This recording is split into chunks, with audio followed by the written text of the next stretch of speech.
புஸ்தகம் 7ஆம் அதிகாரம், எழுத்தீனத்தின் புஸ்தகம் 4ஆம் அதிகாரம் 17ஆம் வசனத்தை வாசிக்க. கர்த்தரோ எனக்கு துணையாக நின்று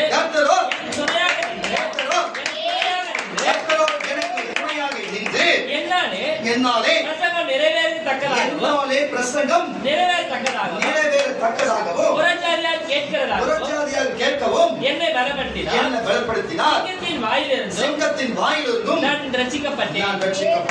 அப்போஸ்தலனாகிய பவுல் அந்த நாளிலே அங்க இருக்கிற தீமோத்தேயு பட்டணத்துக்கும் தீமோத்தேயுக்கு வசிக்கிற இடத்துக்கும் அங்க இருக்கிற காரியத்துக்கும் அங்க வெளிப்படுத்துற காரியம் அவர் சொல்லுகிற தீமோத்தேயுவை பார்த்து அங்க இருக்கிற காரியத்துக்கு அவர் கடிதம் எழுதி அவர் சொல்லுகிற வார்த்தை என்னவென்று சொன்னா, நான் சிங்கத்தின் வாயிலிருந்து நான் ரட்சிக்கப்பட்டிருக்கிறேன். நான் சாதாரண மனுஷனுடைய வசிக்கிற இடத்திலிருந்தோ மனுஷன் வாழ்கிற வாழ்க்கையிலிருந்து அல்ல, நான் சிங்கத்தின் வாயிலிருந்தே ரட்சிக்கப்பட்டேன். இந்த வார்த்தையை சொல்லவே நான் பிரசங்கிக்கவே என்னை தேவன் அனுமதித்திருக்கிறார், என்னை அனுப்பியிருக்கிறார் என்று சொல்லுகிறார். அல்லேலூயா. மறுபடியும் வசனம் வாசிக்க கேட்கலாம். கர்த்தரோ எனக்கு துணையாக நின்று, பாருங்க, இந்த உலகத்திலே எந்த மனுஷனும் மனுஷன் அல்ல, கர்த்தரோ எனக்கு துணையாக நின்று என்னாலே பிரசங்கம் நிறைவேறத்தக்கதாக புறஜாதியார் கேட்கத்தக்கதாகவும் என்னை பலப்படுத்தினார். சிங்கத்தின் வாயிலிருந்தும் நான் ரட்சிக்கப்பட்டேன். ஒரு நாள் நான் உங்களுக்கு சொல்லுகிறேன் கர்த்தருடைய பிள்ளைகளே, இந்த அப்போஸ்தலனாகிய பவுலை குறித்ததான உங்களுக்கு ஒரு காரியத்தை சொல்லுகிறேன். அந்நாட்களிலே கிறிஸ்துவை பற்றி பேசுவார்கள் என்று சொன்னார். யூதர்களிடத்திலே கிறிஸ்துவை பற்றி பேசினால் யூதர்கள் எல்லாருமே எதிர்த்து நிற்பார்கள். நீங்கள் என்ன தேவதூஷணம் பேசுகிறீர்களா, மோசேக்கு விரோதமான வார்த்தைகளை பேசுகிறீர்களா, எலியாவுக்கு விரோதமான வார்த்தையை பேசுகிறீர்களா என்று, இல்ல தீர்க்கதரிசியின் ஆபத்துக்கு விரோதமாக நீ பேசுகிறீர்களா, தோராவுக்கு விரோதமாக பேசுகிறீர்களா என்று சொல்லி அவர்கள் யூதர்கள் எல்லாரும் சேர்ந்து அங்க என்ன செய்வார்கள், எல்லாம் சேர்ந்து என்ன செய்வார்கள், கிறிஸ்துவை குறித்து பேசினால் அவர்கள் எதிர்த்து வருவார்கள். அல்லேலூயா. பாருங்க, கிறிஸ்து வந்த சன்னதியிலே யூத சன்னதியில வந்தாரு. அந்த சன்னதியில் இருக்கிற அந்த சன்னதிதான் ஜனத்துக்கு பேசும் பொழுதே ஜனங்கள் எதிர்த்து வருவார்கள் சொன்னா, பக்கத்துல கிரேக்க மனிதர்களும் ரோம மனிதர்களும் அங்கு சுற்றுப்பட்டிருக்கிற புறஜாதி மக்களும் வாழ்ந்திருக்கிற காலகட்டத்திலே இவர் இங்கிருந்து போய் அங்க இருக்கிற பட்டணத்துல அங்க இருக்கிற தீவுகளுக்கு உள்ளே போய் அங்க இருக்கிற சீஷர்களோடு அவர் சொல்லுகிற வார்த்தை என்று சொன்னா, நான் மனுஷர்களுக்கு மட்டும் பிரசங்கிக்கல, பாருங்க, நான் சாதாரணமா இங்க வார்த்தையை சொல்ல வந்து விடல, நான் பிரசங்கிக்க வந்துக்கிறேன்னு சொன்னா நான் சாதாரணமா வரல, சிங்கத்தின் வாயிலிருந்து நான் ரட்சிக்கப்பட்டிருக்கிறேன், சிங்கத்தின் வாயிலிருந்து நான் ரட்சிக்கப்பட்டிருக்கேன்னு சொல்லி. பாருங்க, ஒரு பக்கம் பவுலை குறித்து எந்த அரசாங்கத்துக்கு பவுல் வேலை செய்தாரோ அந்த அரசாங்கமே அவரை கொள்ளும்படி வகை தேடுகிறது. எந்த நாட்டில் அவர் வசித்தாரோ அந்த நாட்டு மக்களை அவர் ஏற்றுக்கொள்ளாமல் புறம் தள்ளியது போல அவர் நாடு கடத்தப்பட்ட சூழ்நிலை போல உண்டானது. அவர் தலை சிரசம் பண்ண வேண்டும் என்று அறிக்கை வந்தது. ஆனால் நான் சொல்லுகிறேன், ஒரு பக்கம் நாடு விரோதமாகவும் அங்க இருக்கிற அவருடைய இனம் மக்கள் விரோதமாகவும் எழுந்திருக்கிற வேளையிலே அப்ப புறஜாதியார் இடத்தில் வரும்பொழுது சொந்த தேசத்திலே நேசிக்காத பொழுது அந்நிய மக்கள் எப்படி நேசிப்பார்கள்? அதுக்குத்தான் அவர் சொல்லுகிறாரு, நான் பிரசங்கிக்க வரும்பொழுது நான் சிங்கத்தின் வாயிலிருந்தே ரட்சிக்கப்பட்டு காப்பாற்றப்பட்டேன். அப்படின்னா இப்படிப்பட்ட மக்கள் என்ன செய்து விட முடியும்? சிங்கத்தை விட மனுஷன் என்ன செய்து விட முடியும்? சிங்கத்துக்கு மனுஷனோட மனுஷன் போராடினால் ஒரு மனுஷன் சேர்ந்து ஒரு வருஷம் ஜெயிக்கிறதே பெரிய விஷயமா இருக்கும். ஆனா ஒரு மனுஷன் ஒரு சிங்கத்தோடு போராடி ஜெயிக்க முடியுமா? ஜெயிக்க முடியாது. அல்லேலூயா. அவர் சொல்லுகிற சிங்கத்தின் வாயிலிருந்தே நான் ரட்சிக்கப்பட்டவனா இருக்கிறேன். அதனால நான் இந்த வார்த்தையை நான் சொல்ல வந்த பிரசங்கத்தை நான் பண்ண வந்திருக்கிறேன். அதனால எனக்கு பயம் இல்லை. ஏன் இதை சொல்லுகிறேன்னா, ஏன் கூட தேவன் துணை இருக்கிறார், என்னோட தேவன் துணை இருக்கிறார் என்று சொல்லுகிறார். தேவன் என்னோட துணை இருக்கிறார். மறுபடியும் அந்த 4ஆம் அதிகாரத்தை அந்த 17ஆம் வசனத்தை வாசிக்க கேட்கலாம். கர்த்தரோ எனக்கு துணையாக நின்று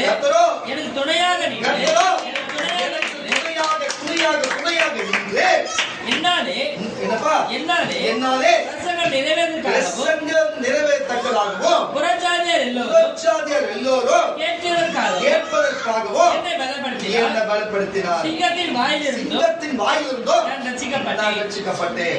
நான் பிரசங்கம் பண்ண வந்தேன்னு சொன்னா நான் சும்மா வரல, நான் சிங்கத்தின் வாயிலிருந்து ரட்சிக்கப்பட்டு வந்திருக்கிறேன். நான் சாதாரணமா இல்ல, என்னோடு தேவனாகிய இயேசு கிறிஸ்து துணை இருக்கிறார், என்னோடு இயேசு கிறிஸ்து துணை இருக்கிறார் என்று சொல்லி, இந்த துணை என்று சொன்னார் என்னத்தை குறிக்கிறது? துணை என்று சொன்னார் உங்களுக்கு ஏற்கனவே புரிந்திருக்கிறதா இல்லையா என்று எனக்கு புரியவில்லை. துணை என்று சொன்னார் தனிமை தனித்து என்று ஒரு வார்த்தை இருக்கிறது. சொல்ல தனித்து இல்லாமல் கூட உடன் யாரா இருந்தால் அவங்க துணையா இருக்கிறாங்க. பாருங்க, ஒரு புறா வாங்கிட்டு வந்து நம்ம வீட்டுல வளர்க்கணும்னா அது தனியா இருக்கும். அது கூட இன்னொரு புறாவை ஒரு எதிர்பாலினத்தை நல்லா கேளுங்க, ஒரு பெண் புறா வைத்திருந்தா ஒரு ஆண் புறா வாங்கிட்டு அதோட கூட்டில வைத்திருந்தா அது பழகி பெருகி அந்த குஞ்சுகளை ஈன்றெடுக்கும். இப்படி புரியுதா? அது ஒரு துணையா இருக்கும். அதுவே ஒரு பெண் புறா ஒரு ஆண் புறா மட்டும் தனித்திருந்து அது கூட இன்னொரு ஆண் புறாவை நம்ம சேர்த்து வைப்போம் என்று சொன்னா அது பயமற்று அது ஒரு பதற்றம் இல்லாம ஒரு தீனி கொஞ்சமா சாப்பிட அதிக தீனியை சாப்பிடும். அதுக்கு ஒரு துணை இருக்குன்னு சொல்லி நம்மளை போலவே நம்மளோட பேசுவதற்கு நம்ம பழகுவதற்கு நமக்கு ஒரு துணை இருக்கிறது சொல்லி அது போல நான் சொல்லுகிறேன். இப்படி ஒரு துணை இருக்கிறதை குறித்து இருக்கிற காரியத்தை குறித்து இருக்கிறது. பாருங்க, துணை என்று சொன்னா என்ன காரியம் சொன்னா பாருங்க, துணையை குறித்து எப்படிப்பட்ட காரியம் இருக்கு இதிலிருந்து தெரிஞ்சிருக்கும். துணை என்று சொன்னா என்ன காரியம் என்று சொல்லி அப்போ ஒரு மனுஷன் இருளிலே தனித்து நடந்து போகும் பொழுது, இருளிலே ஒரு மனுஷன் தனித்து போகும் பொழுது அவனுக்கு இருதயத்துல பதட்டம் வரும் என்று சொன்னா ஒரு அலையா சொல்லுவோமா? அவன் பயப்படுவான்னு சொன்ன ஒரு அலையா சொல்லுவோமா? அப்போ அவனோடு கூட அவன் நண்பன் ஒருவன் வந்தா அவன் பயப்படுவானா? அவன் தைரியமா நடப்பானா? தைரியமா நடப்பான ஒரு அலையா சொல்லுவான். அவன் தகப்பன் அவனோடு இருந்தா தைரியமா நடப்பான. அது போல அவனுக்கு ஒரு துணை இருந்தா அவன் தைரியமாய் நடப்பான் என்பதுதான் நிச்சயமான காரியம். அப்போ ஒரு வேலையை கொடுத்து நீ செய்ய என்று சொல்லி அந்த வேலைக்கு மும்முரமாய் செய்யும் பொழுது அந்த வேலையிலே பாருங்க, அந்த வேலையிலே அவன் தனித்திருந்து செய்யும் பொழுது இருக்கிற அந்த நேர கருத்தலுக்கும் அவருடைய அந்த இன்ட்ரெஸ்ட் அந்த ஆர்வத்தோடு செய்கிற காரியத்துக்கும் வித்தியாசம் இருக்கும். தனித்து ஒருவன் செய்வதற்கும் பாருங்க அவனோடு துணையா இருந்து ஒருவர் செய்வதற்கும். ஆண்டவரே வீணாக ஆண்டவரே இந்த கூட்டத்தை கெடுக்க இந்த வார்த்தை கெடுக்க வீணாக விரோதமாக எழுந்து சில காரியம்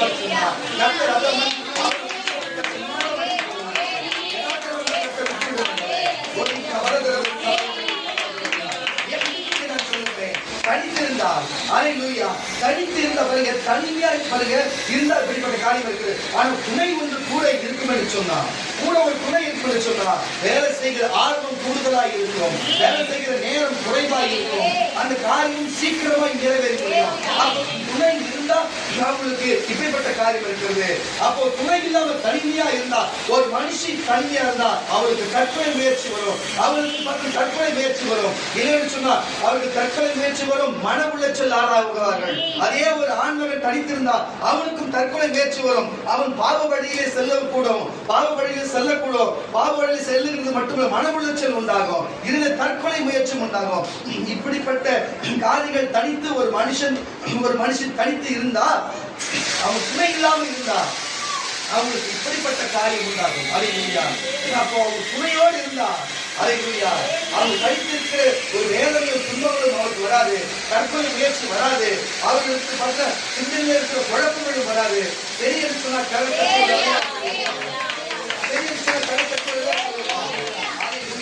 இப்படிப்பட்ட காரியங்கள் தனிமையை குறித்து தனிமையாக என்ன காரியம் சொல்லி துணையை குறித்து தேவன் பேசுறார். துணை வறுமை குறித்து துணையை குறித்து வாசி பேசுகிறார். கர்த்தரோ எனக்கு துணையாக நின்று என்னாலே பிரசங்கம் நிறைவேறுவதாகவும் புறஜாதிகள் எல்லோரும் கேட்பதற்காகவும் என்னை பலப்படுத்தினார். சிங்கத்தின் வாயிலிருந்தோ நான் ரட்சிக்கப்பட்டேன்.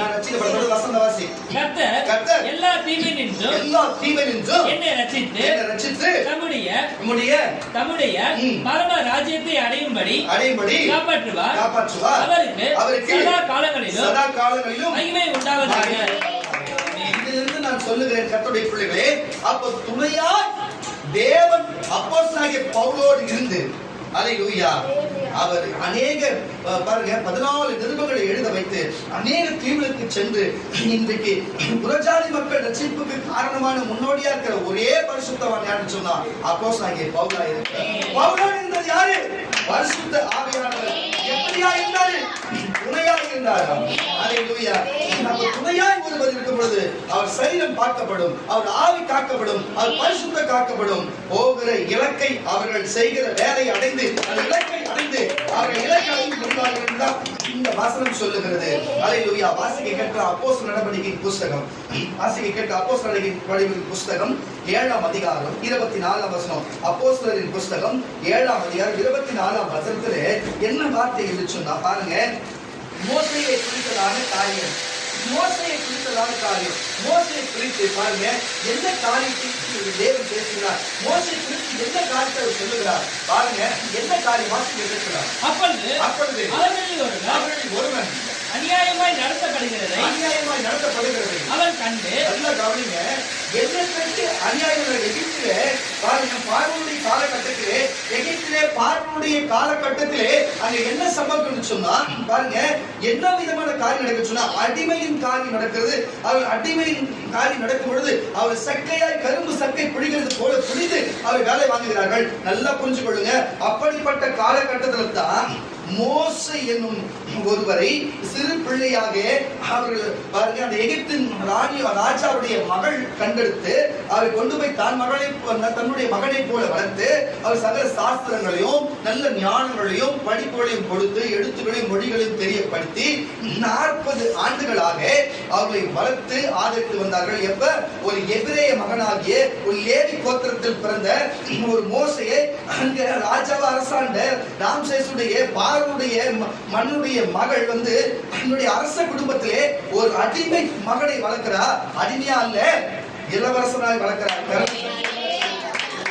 என்ன நடக்குதுன்னு சொன்னா ஒரு குறிப்பிட்ட காலம் வருகிறது கட்டித்திருந்தால் அவர் அரண்மனை விட்டு வெளியே வருகிறார், சுற்றுப்புறம் போகிறார், அங்க இருக்கிற சக மனுஷனோடு பழகுகிறார், என் நிறத்தை போல் இருக்கிறார், என் வார்த்தையை போல பேசுகிறார், என்னை போல் இருக்கிறார் என்று சொல்லி அங்க இருக்கிற சகோதரர் எல்லாரையும் அவர் பார்க்கிறார். பார்க்கிற வேளையிலே எகிப்தில் இருக்கிற அங்க இருக்கிற சேவர்கள் எல்லாம் என்ன செய்யறான்னு சொன்னா அங்க இருக்கிற எபிரேயராகிய இஸ்ரவேலராகிய அந்த அடிமைகளை பிடித்துக் கொண்டு அவர்களோடு பம்பெடுத்து அவர்கள் செய்யாத அவர்களை வேலை வாங்கி மனம் குலைச்சல் படுத்தி அவர்களை கொள்ளும்படியான காரியத்தை செய்யும் பொழுது அங்கே மோசே காண்கிறார். மோசைக்கு கண்ணீராக இருக்கிறது, மோசைக்கு வேதனையாக இருக்கிறது, அவன் தனித்திருக்கிறானே, அவன் துணையில்லை என்றது போல ஒரு பின்பம் உண்டாகி ஏன் இப்படிப்பட்ட காரியங்கள் செய்யறன்னு சொல்லி யுத்தம் பண்ணி என்ன செய்யறான்னு சொன்னா யார் எந்த ஒரு எபிரேயனை எந்த எகிப்தியன் அடித்து கொள்ள நினைத்தானோ அந்த எகிப்தியனை அடித்து கொன்று விடுகிறார். அல்லேலூயா. கொன்றுவிட்டு இது பார்வோனுக்கு தெரிந்தா பெரிய சிக்கலாகும் என்று சொல்லி ஆப்பிடப்பட்டு கடந்து அவர் வனாந்தரமான பகுதிக்கு சென்று விடுகிறார். நான் சொல்லுகிறேன் கர்த்தருடைய பிள்ளைகளே, பாருங்கள் எப்பேற்பட்ட சூழ்நிலையில வாசிக்க கேட்கிற வசனத்தை கூட.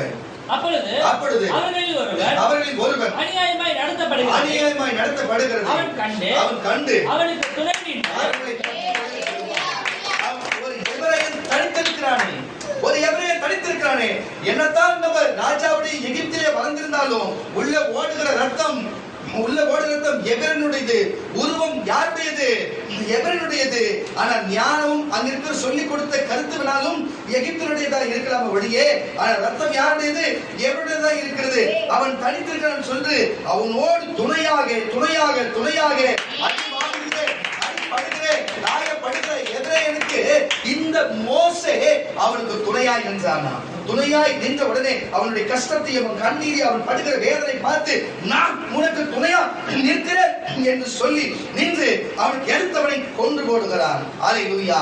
வாசிக்க மறுபடியும் வசந்த வாசிக்க கேட்கலாம். அப்பொழுது அவர்களில் ஒருவன் அநியாயமாய் நடத்தப்படுகிறதை அவன் கண்டு அவனுக்கு துணை நின்று எகிப்தியரை வெட்டி துன்பப்பட்டவனுக்கு நியாயம் செய்தான். தன்னுடைய கையினாலே தேவன் தங்களுக்கு ரட்சிப்பை தருவார் என்பதை தன்னுடைய சகோதரர் அறிந்து கொள்வார்கள் என்று அவன் நினைத்தார். அவர்களோ அதை அறியவில்லை. கடந்து போனார். பிறகு என்ன செய்தார் சொன்னா வனாந்தரத்துக்கு கடந்து போனார். வனாந்தரத்துல கடந்து போனது மட்டுமல்லாம அங்க என்ன காரியம் சம்பவிக்கிறது, அங்கு போய் ஒரு துறவண்டியிலே நிற்கிறார், ஒரு கிணத்து துறவண்டியிலே நிற்கிறார். அந்த வனாந்தரத்தில் நீண்ட தூரம் கடந்து போய் வனாந்தரத்தில் இருக்கிற வேளையிலே யார் அவருக்கு உதவக்கூடும்? அந்த வனாந்தரத்தில் யார் அவருக்கு நமக்கு உதவக்கூடும். அவர்கள் இந்த நாக்கு வந்து தண்ணீர் குடிக்கிற துறவண்டியிலே அவர் அமர்ந்து தண்ணீர் குடித்திருக்கிற வேளையிலே பாருங்க, அங்கிருக்கிற புறஜாதி மக்களாகிய அங்கிருக்கிற எதிரோடைய மகளுக்களாகிய பாருங்க, அங்கிருந்து அவர்கள் ஆடுகளை மேய்த்து கொண்டு வருகிறார்கள். ஆடுகளை மேய்த்து கொண்டு தண்ணீர் மோந்து அங்க இருக்கிற ஆடுகளுக்கு தண்ணீர் ஊற்றுகிற வேலையிலே மேய்ப்பர்கள் வந்து விடுகிறார்கள். எல்லாரும் இவர்கள் வந்தவர்கள் பெண் மேய்ப்பர்களாக இருக்கிறார்கள். வந்தவர்கள் எல்லாம் எதிர்த்து நிற்கிற ஆண் மேய்ப்பர்களாக இருந்து அவர்களோடு வழக்காடி, நான் முன்னாடி ஊற்றுவேன், ஏன் ஆடுதான் முன்னாடி தண்ணி குடிக்கணும், இல்லைன்னு சொல்லி ஆடு திருடி விடுவேன், நான் ஒரு வழக்காடுவேன் சொல்லி அவர்களை எதிர்த்து ஆண் மேய்ப்பர்கள் அவர்களோடு வழக்காடுகிற வேலையிலே அப்ப அங்கிருந்து ஓரத்தில் அமர்ந்திருந்த மோசே பார்க்கிறார். மோசே பார்த்து கிட்டே வருகிறார்.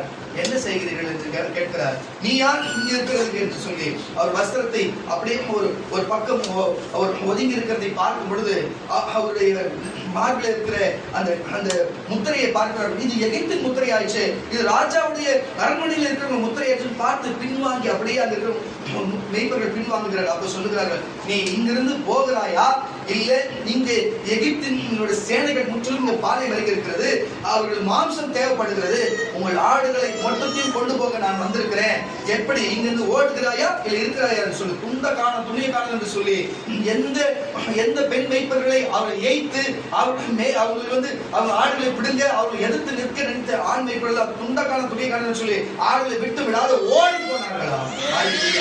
எந்த வழக்கும் எந்த சண்டை சச்சரவும் பண்ணாமல் போய் வார்த்தை நின்று பேசினாராம் மோசே. நான் சொல்லுகிற கர்த்தருடைய பிள்ளைகளே, யாருக்கு துணை நின்றார்? அங்க இருக்க எத்தனையோ மகளாகிய அவர்களுக்கு துணை நின்றார். அல்லேலூயா.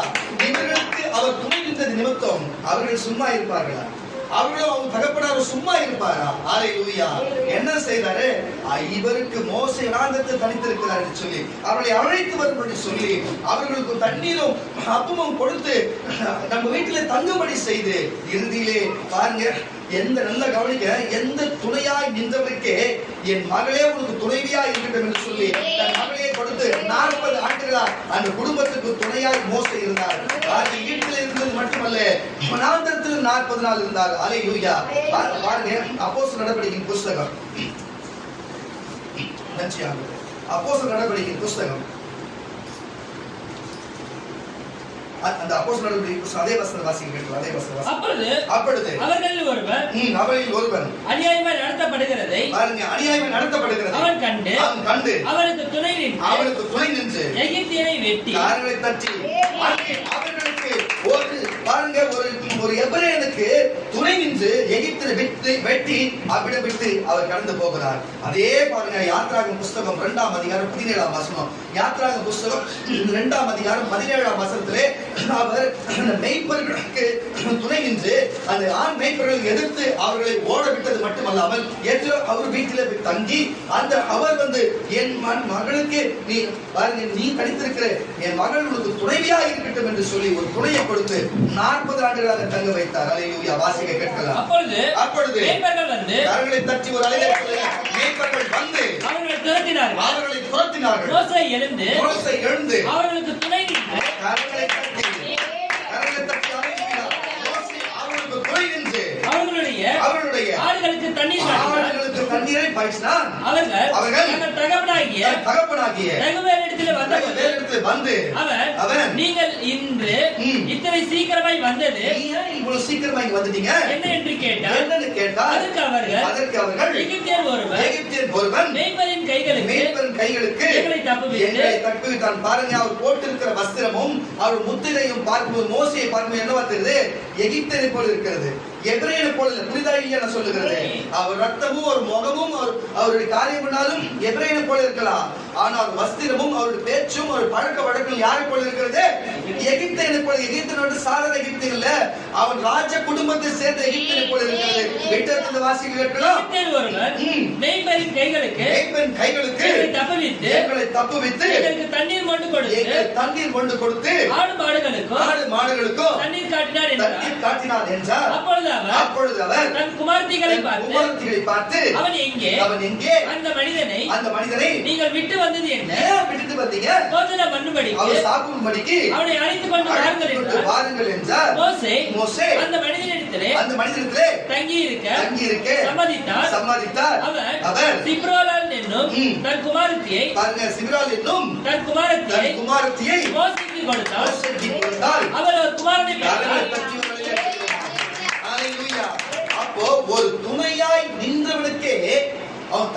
பார்த்து இவ்வளவு காரியத்தை எனக்காக இவன் செய்கிறேன், துணையா இவன் தைரியமா நிக்கிறேன்னு சொல்லி உனக்கு துணையாக என் மகளை கொடுத்து மோசே அந்த குடும்பத்திற்காக, அந்த ஆட்டு மந்தைகளுக்காக, மாட்டு மந்தைகளுக்காக, அந்த குடும்பம் முழுவதற்காகவே மோசே துணையா நின்றார் 40 ஆண்டுகளா. அல்லேலூயா. காலம் வந்தது, சூழ்நிலை வந்தது. மோசே அவ்விடத்துக்கு 40 ஆண்டுகள் பிறகு மறுபடியும் அவர் எகிப்துக்கு போக வேண்டிய காரியம் வந்தது. அப்புறமேட்டு இஸ்ரவேலர்களுக்கும் அங்க இருக்கிற எபிரேய மக்களுக்கும் அவர் துணையா இருக்க வேண்டிய காலம். அல்லேலூயா. ஒரு மனுஷனுக்கு துணை என்ற மோசே ஒரு குடும்பத்துக்கு துணை என்றார். என்ன ஒரு விசுவாசம், என்ன ஒரு விசுவாசம். ஒரு மனுஷனுக்கு துணை என்ற மோசே ஒரு குடும்பத்துக்கு துணை நின்றார். ஒரு குடும்பத்துக்கு துணை நின்ற மோசே அல்லேலூயா மக்களுக்கு அவர் இன்றைக்கும் எபிரேயர்களுக்கும் இன்றைக்கும் யூதர்களுக்கும் 10 கற்பனை கட்டளை கொடுத்து உபச்சட்டங்களை கொடுத்து இன்றைக்கு அவன் பிரயோஜனப்படும்படிக்கு இன்றைக்கும் அவர் ஆவியை துணைக்கிறவராக அவர் வார்த்தை இன்றைக்கும் தேவன் கொடுத்த வார்த்தை சுமந்து அவருக்கு கொடுத்து இந்த 5 ஆகமங்களை பஞ்சாகமம் சொல்ற 5 ஆகமங்களை கொடுத்து இன்றைக்கு அதை வாசித்து அவர் கீழ்ப்படிவார்கள் சொன்னார். இன்றைக்கு அவர் வார்த்தை இருந்தும் அவர்களுக்கு எப்பொழுதும் மோசே துணை நின்றவராக இருக்கிறார். அல்லேலூயா. சொல்லுகிறேன் கர்த்தருடைய பிள்ளைகளே, அது போலதான் கர்த்தருடைய பிள்ளைகளே, ஒவ்வொரு மனுஷன் தனித்து இருக்கும் பொழுது அல்லேலூயா தேவன் அதை பார்க்கிறார். தேவன் அதை பார்க்கிறார் கர்த்தருடைய பிள்ளைகளே. அப்ப மோசே குறித்ததான காரியத்தை குறித்து நம்ம பார்த்தோம். ஒரு மனுஷனுக்கு ஒரு மனுஷன் எப்படி துணையாய் இருக்கும் பொழுது என்னென்ன காரியம் என்று சொல்லி நான் சொல்லுகிறேன். ஒரு சம்பவம் நடந்தது பாருங்க. உங்களுக்கு சவுலை குறித்து தானே தெரியும். பொல்லாத ராஜாவாய் வாழ்ந்த சவுலை குறித்து பாருங்க. உங்களுக்கு தெரியும் தாவீதுடைய மாமனாராய் வாழ்ந்த அங்க சவுலை குறித்து தெரியும். என்ன நடந்துச்சு சொன்னா பாருங்க, சவுலுடைய மகனாகிய யோனத்தானை குறித்து உங்களுக்கு தெரியும். யோனத்தான் வந்து ரொம்ப நெருக்கமான தாவீதுடைய நண்பனாக இருந்தாலும் உங்களுக்கு தெரியும். ஆனா பாருங்க, சவுல் ராஜா பக்கத்தில் இருக்கிற அந்நிய ராஜாவோடு வழக்காடும் பொழுது, அவர்கள் போரிடும் பொழுது அது குறிப்பிட்ட காரியம் தேவனுக்கு ஒரு பலி செலுத்தும்படி ஒரு பலிபீடத்தை முதல் பலிபீடத்தை அவன் கட்டினான். அந்த பலிபீடத்தை கட்டினது மட்டுமல்ல பலிகளை செலுத்த அவன் ஆயத்தப்படுத்தி யோசனை பண்ணி பார்க்கிறான். நீங்கள் யாரும் ஊரில் இருக்கிற குடிமக்களும் சரி, அங்க இருக்கிற அவளுக்கு போர் சேர்ந்தும் சரி, யாரும் நீங்கள் வீட்டில் புசிக்க வேண்டாம். நீங்கள் எல்லாரும் எங்க வரணும், நீங்கள் பலிபீடம் செய்கிற இருக்கிற இடத்துக்கு வந்து விடுங்க. இங்க நம்ம எல்லாத்தையும் புசிக்கலாம், இங்க எதுவானாலும் செய்யலாம், எல்லாத்தையும் இங்க செய்யலாம் என்று வாருங்கள் என்று சொல்லுகிற வழியை எல்லாரும் அப்படியே வருகிறார்கள். அப்ப தேவனோடு அவன் மன்றாடி கேட்கும் பொழுது, நான் இந்த தேசத்துக்கு போகிறேன், இந்த தேசத்தை யுத்தம் பண்ண போகிறேன், எனக்கு போகலாமா இல்லையா, வார்த்தை கொடுங்க என்று கேட்கிற வழியே தேவன் ஒரு வார்த்தையும் கூட பேசாதிருந்தார். அவன் மனம் கசந்து போகிறான். என்ன நடக்கிறது சொல்லி பாருங்க. அந்த பலிகளை செலுத்துகிற வேலையிலே அங்க குறிப்பிட்ட காரியத்தை செய்யணும் செய்யக்கூடாது என்று பல காரியங்களை செய்திருக்கிற வேலையிலே அப்பொழுது ஏதோ தவறு நடந்திருக்கிறது. அப்ப எந்த தவறு நடந்தது எனக்கு தெரியல. ஆனா எனக்கு எப்பவும் புரியல, தேவனோட பேச மாட்டாரே என்று சவுல் அங்க சொல்லி எது கீழ்படியா தெரியுது.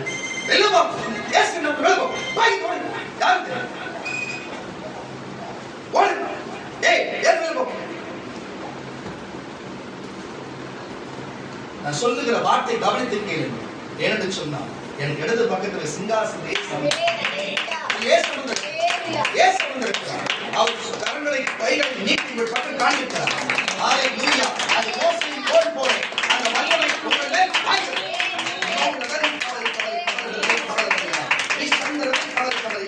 தயவு செய்து நான் சொல்லுகிறேன், மீத இருக்கிறவர்கள் சொல்லுகிறேன், கீழ்ப்படிதலோடு இருக்கணும். எழுந்து வெளியே ஓடு. அம்சுடா, யார் அதே அம்சுடா. நன்றி கர்த்தாவே. எல்லா குப்பைகளை வெளியே பொறுத்ததுக்கு நன்றி. தேவன் ஒருவரே நல்லவர். கரம் தட்டுவதற்கு நான் சொல்லுகிறேன், இந்த வார்த்தையை கவனித்து கேளுங்க. ஏன்னு சொன்னா பாருங்க, இப்படி ஒரு சவுலுடைய அராஜகமான அப்படிப்பட்ட காரியத்தை செய்கிற சவுலுக்கு அந்த ஜனங்களுக்கு வார்த்தைகள் பேசும் பொழுது, ஆனால் அவன் ஏதோ ஒண்ணு தேவன் பேசாது அவன் கோபப்படுகிறான். பாருங்க, அப்படி ஒரு வைராக்கியமா தேவனுடைய சொல் பேச்சை கேட்காத அவனே தேவனுக்கு ஒரு பலிபீடத்தை கட்டி அந்த பலிபீடத்துல ஒரு காரியத்தை செய்து அதுல வழிகள் செலுத்த ஊர் ஜனத்தை கூப்பிட்டு நடத்த வேண்டும் என்று எண்ணும் பொழுது தேவனோடு பேசல. எப்படி உங்களோட கீழ்படியாத உங்களோட எப்படி பேசுவார்? உங்களுக்கு எப்படி பதில் செய்வார்? இனிமே உங்களுக்கு செய்வாரு. அவர் செய்தாரு, நாங்க கேட்காம இருப்போம். அந்த சபை கேட்காம இருக்குமா? உங்களுக்கு செய்வாரா? உங்களுக்கு செய்வாரா? செய்ய மாட்டார். அல்லேலூயா. அவன் யோசித்து பார்க்கிறான். அவன் யோசித்து பார்க்கிற வேளையிலே உடனே சீட்டு போடுகிறான். நானும் என் மகனும் மட்டும்தான் இருக்கிறோம், சவுலும் யோனத்தானும் மட்டும்தான் இருக்கிறோம், நாங்கள் ஒரு பக்கமும் பொதுமக்கள் ஒரு பக்கம் என்று சொல்லி சீட்டு போடுகிறார்கள். அது சீட்டு யாருக்கு விடுன்னு சொன்னா பாருங்க, 2 பேர் இருக்கிற பக்கத்துல விடுது, பொதுமக்கள் பக்கத்துல விடல. ஆனா 2 பேர் பக்கத்துல இருக்கிற யோனத்தான் பக்கமும் அங்க இருக்கிற சவுல் பக்கமும் விடுது. சவுலுக்கு யோசனை பண்ணுகிறான், அப்ப நான் எந்த தவறும் செய்யல. அப்ப யோனத்தான் இருக்கிறான், சீட்டு விடும்போது சொல்லுகிற சீட்டு போடும்போது இது யார் இதை செய்திருந்தாலும் சரி அவன் கொல்லப்பட வேண்டும் என்று சொல்லி அவன் சொன்னால் செய்து விடுவான். அவன் கொல்லப்பட வேண்டும் என்று சூழ்நிலை வரும் பொழுது அதே போல நடக்கிறது. சீட்டு விழுகிறது, சீட்டு விழுது பார்க்கிறான், சொன்னவன் இப்படி செய்ய முடியாத யோனத்தான் இருக்கிறான். யோனத்தான் இருக்கிற வேளையிலே யோனத்தான் மேல் சீட்டு விழுந்தது. யோனத்தை கொல்லும்படிக்கு அங்கு சவுல் முயற்சி எடுக்கிறார். ஆனால் பார்க்கிறார்கள் பொதுமக்கள் எல்லாரும், ஐயோ ஒரு காலத்திலே சவுல் ஒரு பக்கம் இருந்தாலும் யோனத்தான் நமக்கு எத்தனை ஒத்தாசை பண்ணி இருக்கிறான், யோனத்தானால நம்ம எப்படி பழைச்சிருக்கிறோம், யோனத்தான் நல்லவராச்சு, அவன் எந்த காரியமும் செய்யவில்லையே, யோனத்தானுடைய சிரசிலிருந்து ஒரு மயிர் கூட விடாதபடிக்கு அவன் விடாதபடி நாங்கள் அவனுக்கு துணை நிற்போம் என்று சொல்லி அவன் ஜீவனை காத்து நாங்கள் அவனுக்கு துணை நிற்போம் என்று சொல்லி சொன்னார்கள். நான் சொல்லுகிறேன், மக்கள் தீர்ப்பே மகேச தீர்ப்பு என்று சொல்லி மக்கள் எல்லாம் ஒன்று கூடி ஒருமனப்பட்டு ஒரு முடிவெடுக்கிறான்னு சொன்னா அது ஆண்டவனுடைய தீர்ப்பு தான், அது தேவன் தீர்ப்பு தான், இயேசுவின் தீர்ப்பாக இருக்கிறது. அப்பொழுது யோனத்தான் சாகுபடிக்கு தேவனுடைய சித்தம் அல்ல. அவ கேட்கிற என்னதடா நீ செஞ்சேன்னு சொல்லி, நான் கோலை வைத்து நான் தேர்ந்தது அதை நக்கி பார்த்தேன், அவ்வளவுதான் செய்தேன். ஏன்னா எல்லாரும் உபவாசத்துக்கு காத்திருக்கிறாங்க, நீ மட்டும் என்ன அப்படி செய்தேன்னு சொல்லி. ஏன்னா நீ உபவாசம் இருந்தாலும் பலி செலுத்தினாலும் அந்த தேசத்துக்கு விரோதமா இப்படிப்பட்ட காரியம் செய்யக்கூடாதுன்னு தேவன் சித்தமா இருந்தா நீ எதை செஞ்சாலும் செய்யலாலும் எப்படி நடக்கும், அது நடக்காது என்பது தேவன் அறிந்திருக்கிறாரு. இவருக்கு அது புரிஞ்சிருக்கிறது, ஆனா சவுலுக்கு அது புரியாத போச்சு. ஆனா பொதுமக்களுக்கு புரிஞ்சது. அல்லேலூயா, யோனத்தானோடு தேவன் துணை இருக்கிறாரு.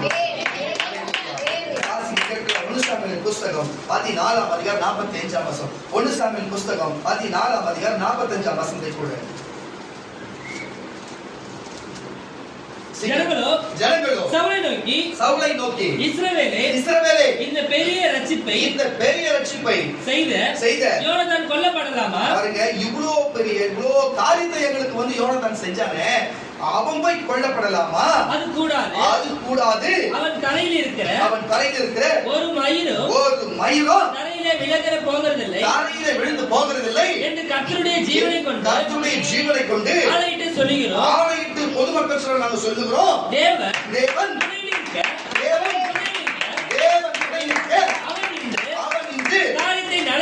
காரியத்தை நடப்பித்தார் என்று. அப்படியே யோனத்தான் சாகாதபடிக்கு ஜனங்கள் அவனை தப்புவித்தார்கள். அல்லேலூயா. அப்ப ஒரு மனுஷனோடு சந்தோஷமாய் பழகியிருந்தா, ஒரு மனுஷன் இன்னொரு மனுஷனோடு உறவாய் பழகியிருந்தா, ஒரு மனுஷன் இன்னொரு மனுஷனுக்கு ஒத்தாசையா இருந்தா, அடடா நீ கேட்க வேண்டியதில்லை, மக்களே கூடி உனக்கு நன்மை செய்யும், மக்களே கூடி உனக்கு ஆறுதல் செய்துவிடும். நீ ஒரு மயக்கம் போட்டு விழுந்தா அவன் தண்ணி கொடுக்காம நீ போக வேண்டும் சொன்னா நேற்று நடக்கிறவர்களுக்கு மறுநாள் உங்களுக்கு நடக்கும். ஆனா அதுவே ஒத்தாசை பண்ணி போக வேண்டும் சொன்னா பாருங்க, அது உனக்கு இல்லாமல் உன் சன்னதிக்குமே அது நன்மையாக இருக்கும். அல்லேலூயா. நான் சொல்லுகிறேன் கர்த்தருடைய பிள்ளைகளே, தயவு செய்து நான் சொல்லுகிறேன், எப்பொழுதுமே எல்லாரோடும் இணைந்து இருக்கிறதை பார்ப்போம். எப்பொழுதுமே ஒருத்தர் தனித்திருந்தா அவங்களுக்கு துணையா இருக்க பார்ப்போம். ஒரு பாருங்க, பண உதவி இல்லாத ஒருத்தர் தனித்து இருக்கிறாங்களா, அவங்க துணையா இருங்கப்பா. ஒரு பாருங்க, ஒரு சண்டை பிரச்சனை அவங்க தனித்து எல்லாரும் சேர்ந்து நெருக்குறாங்களா, அவங்களுக்கு போய் துணையா இருங்கப்பா. வஸ்திரம் இல்லாம வெளிவர தனித்து இருக்கிறாங்களா, ஒரு வஸ்திரத்தை கொடுத்து துணையா இருங்கப்பா. ஒரு தாய்க்கு பிள்ளை இருந்தா பிள்ளைக்கு பிள்ளையா இருங்க, மகளுக்கு மகளா இருங்கப்பா. அல்லேலூயா.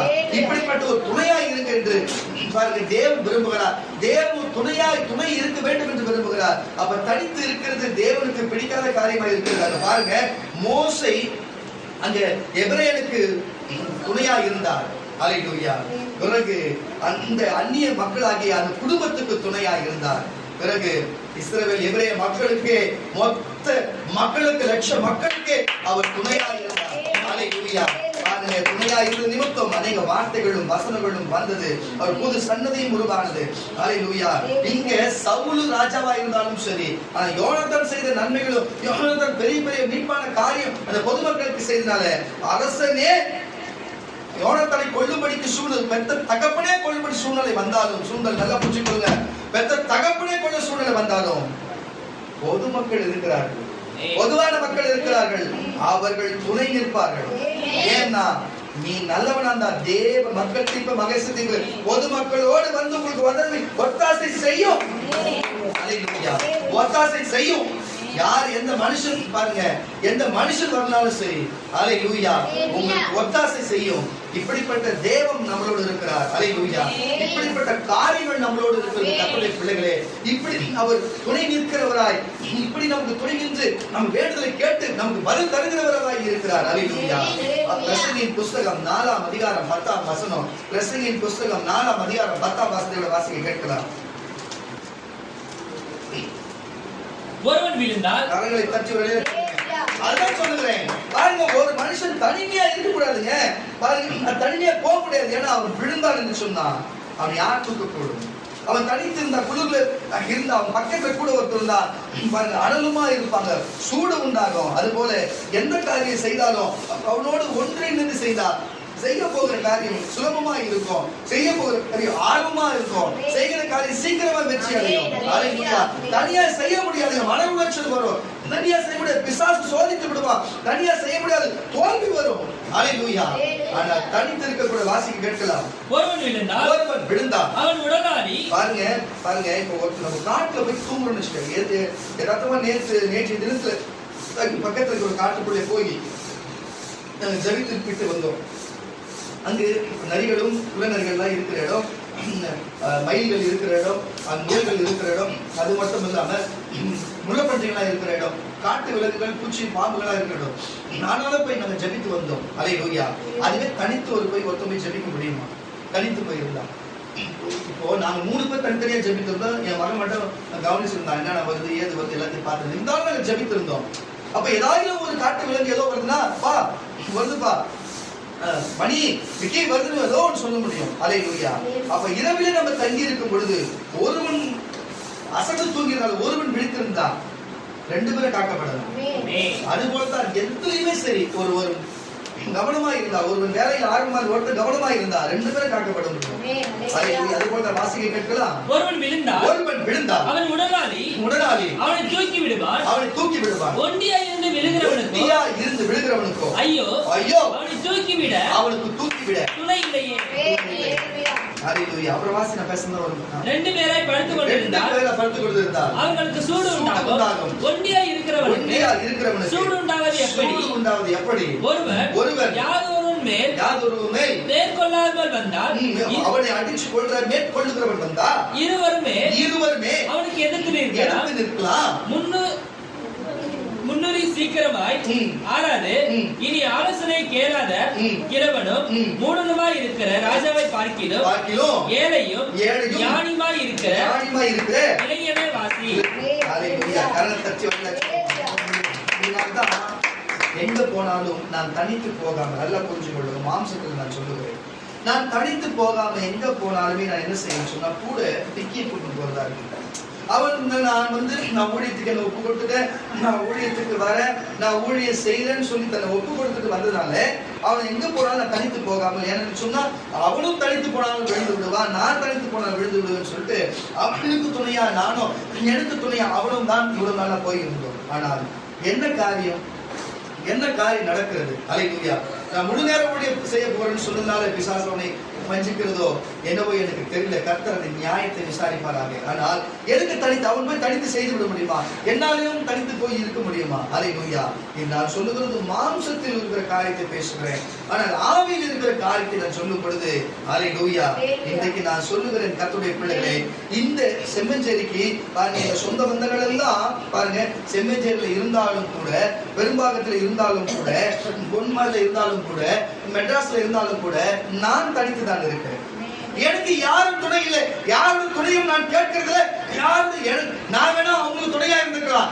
எனக்கு யாரும் துணையே இல்லாத சூழ்நிலை தான். பணத்தினாலும் உணவினாலும் உடையினாலும் ஆழ்வளத்திலும் எதுவுமே சரி, நான் வேணா உங்களுக்கு துணையா இருந்திருப்பேன்.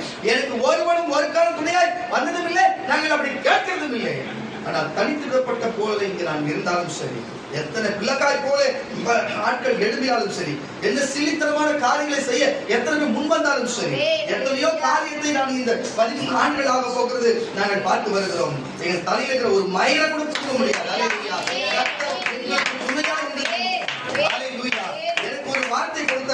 பாருங்க 2009ஆம் ஆண்டு ஏசாயா தீர்க்கதரிசன புஸ்தகத்திலே 41ஆம் அதிகாரம் 13-14 அவர் எனக்கு ஒரு வார்த்தை கொடுத்தாரு. எனக்கு சுமார் 19 வயதா இருக்கிறது. எனக்கு 19 வயதுல அவர் எனக்கு நான் நீண்ட நேரமா ஜெபித்து எனக்கு ஒரு வார்த்தை தீர்க்கதரிசனமா பேசக்கூடாதா, எனக்கு எதுவும் சொல்லக்கூடாதா என்று தவித்திருக்கிற வேளையிலே ஊர் உலகத்துக்கே தீர்க்கதரிசனம் பேசுகிறார்கள், ஊர் உலகத்துக்கே தீர்க்கதரிசனம் சொல்லுகிறார்கள். எனக்கு ஒரு தீர்க்கதரிசனம் கூட சொல்லவில்லை. அந்த நாளிலே எனக்கு மன கவலை, மன கஷ்டம். என்னடா இது, வந்திருக்க தீர்க்கதரிசன கூட்டத்துக்கு வந்திருக்கிறோம், உலக தீர்க்கதரிசனம் சொல்லுவாருன்னு சொல்லி, ஆனா ஒரு தீர்க்கதரிசனம் என் வாழ்க்கை குறித்து இல்லைன்னு சொல்லி நான் மன கசந்து அப்படியே திரும்பி வந்த வழியை பார்த்து போகும் பொழுது அந்த ஆவியானவர் எனக்கு உணர்த்துகிறார், அதை கீழே இருக்கிறத எடு என்று சொல்லி. நான் பெரும்பாலும் எதுவுமே எடுத்து நான் பாட்டி போறேன், அந்த மாதிரிலாம் பார்க்க மாட்டேன். இல்லை என்னடா இதுன்னு சொல்லி எடுத்து பார்த்தா மினுக்களா இருந்தது, ஒரு வெளிச்சத்துல மினுக்களா இருந்த ஒரு வசனத்தோட கார்டு ஒன்று இன்னைக்கும் நான் வச்சிருக்கிறேன். இன்னைக்கு என் பைபிள் 2009 இருந்து இப்ப 35 வயசு இன்னைக்கும் நான் வச்சிருக்கிறேன். இன்னைக்கும் நான் வசனம் எடுக்கும்போது அந்த வசனம் வச்சுதான் பக்கத்துல எனக்கு துணையா இருக்குன்னு சொல்லுவேன். அன்னைக்கு அதை எடுத்து அதில் பார்த்தா பயப்படாது, நான் உனக்கு துணையா இருந்தேன். அன்னைக்கு வெளில வரலாம். நான் ஹல்லேலூயா, நான் எங்கு போனாலும் எங்கு வந்தாலும் எப்பேற்பட்ட ஊழியக்காரனோ எப்பேற்பட்ட மனுஷனோ எந்த சூனியக்காரனோ எந்த சூனியக்காரியோ எந்த மனுஷனோ எந்த ரவிடியோ யார் விரோதமா இருந்தாலும் சரி, கர்த்தர் அவர்களை குப்பையாக்கி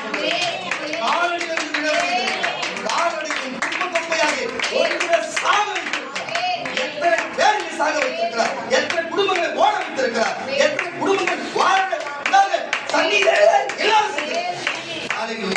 விரோதமாய் எழுப்பினவர்களுக்கும் விரோதமாய் பேசினவர்களும் விரோதமாய் செயல்பட்டவர்களும் கர்த்தர் ஹல்லேலூயா ரதம் பண்ணி கர்த்தர் எனக்கு துணை நின்றிருக்கிறார். அவர் நான் துணை நிற்கிறேன்னு சொன்னார். நான் நீங்க சொல்ற பாருங்க, நான் இந்த சபையை ஆரம்பிக்கும் பொழுதும் சரி இன்னைக்கு வரைக்கும் சரி எனக்கு மேல அந்த பெரிய பாஸ்டர் அவர் பேசுறத நாங்க கேட்கணும், அவர்தான் தலைமை போது அவர் தான் சொல்லுங்க. என்னைக்குனா இதெல்லாம் ஒரு பாஸ்டர் கூட்டு வந்து நான் இங்க ஜெபம் பண்ணிருப்பேனா சொல்லுங்க? எதனா எனக்கு மேல இருக்கு உங்களுக்காக ஜெபம் பண்ணு சொல்லிடுறான். உங்ககிட்ட சொல்லியிருப்பேன் ஒழிய இதுக்காக ஜெபம் பண்ணுக்காக ஜெபம் உங்ககிட்ட சொல்லிவிட தவிர எனக்கு மேல ஒரு பாஸ்டர் சொல்லிடுறா எப்படி உங்களால வர முடியும்?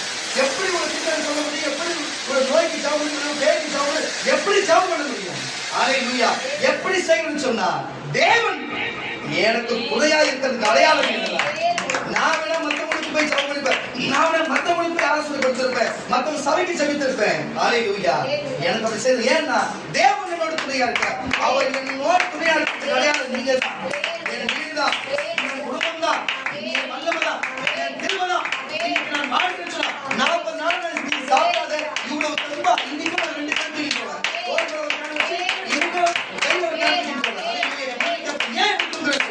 தேவன் எனக்கு துணையா இருக்கிறார். ஹல்லேலூயா.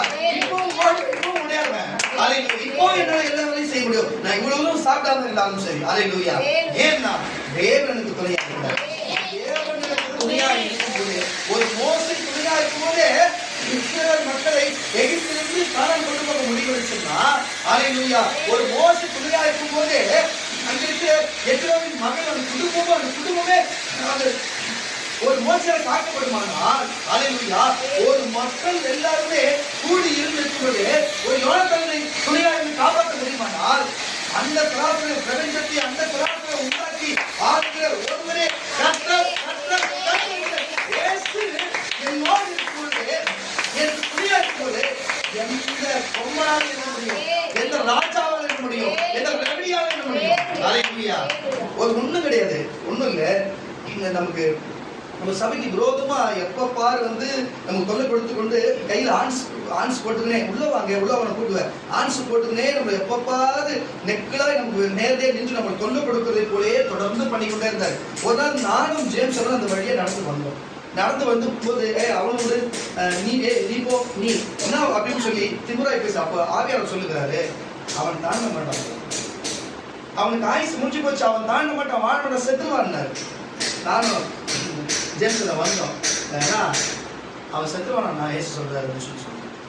அப்புறம் அவர் போயிட்டாரு. அப்புறம் அவர் இப்ப இங்க உட்கார்ந்து ரெடியா தெரியும், ஆனா சொன்னபடியே செத்து போயிட்டாங்க. நாங்க இங்கே தான் இருக்கோம். நாங்க எப்ப தேர்ந்த செய்யணும்?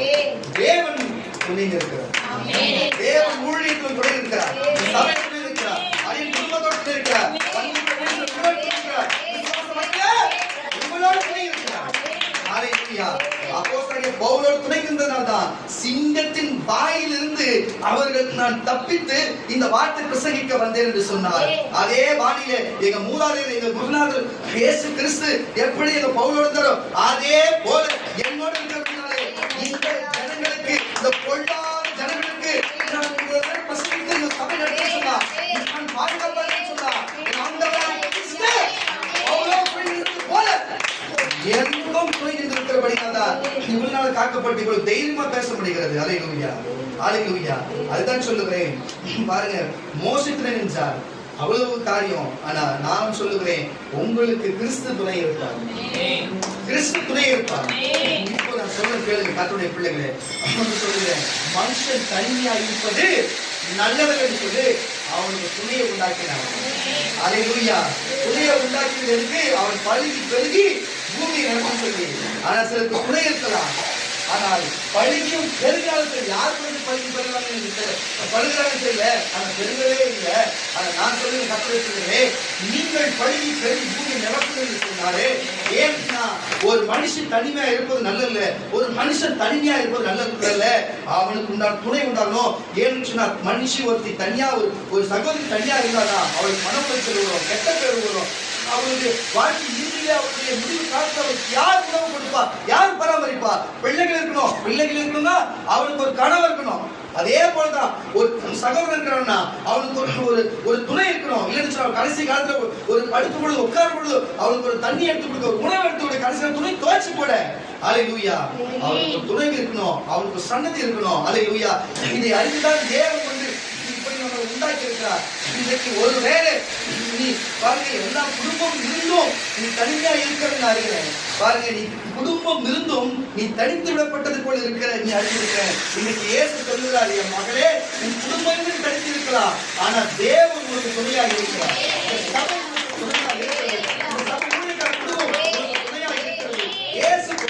எப்படி மோசி துணையாக இருக்கிறதோ அது போல இந்த சபையும்